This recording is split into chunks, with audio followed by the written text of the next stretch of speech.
আমাদের ইতিহাস বইতে লেখা ছিল যে জিয়াউর রহমান 27শে মার্চ স্বাধীনতার ঘোষণা দেন, রাইট? আমাদের ইতিহাস বইতে কিন্তু এই কথাটা লেখা ছিল।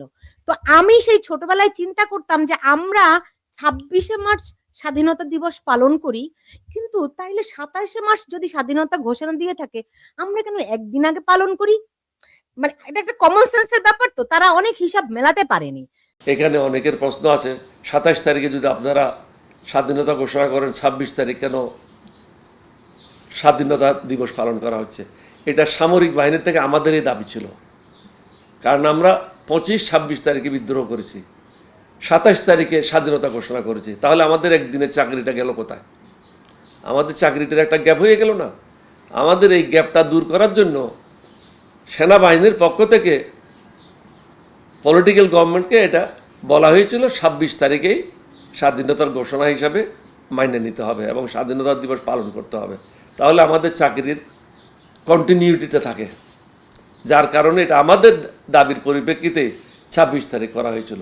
কিন্তু জিয়াউর রহমান সাহেব স্বাধীনতা ঘোষণা করেছিলেন 27 তারিখ, এবং এটা পরবর্তী পর্যায়ে ভারতের রাষ্ট্রপতি সঞ্জীব রেড্ডি তিনি একটি নৈশভোজে বলেছিলেন, আমি অত্যন্ত আনন্দিত, আমি এমন একজন লোককে পেয়েছি যিনি সর্বপ্রথম বাংলাদেশের স্বাধীনতা ঘোষণা করেছেন।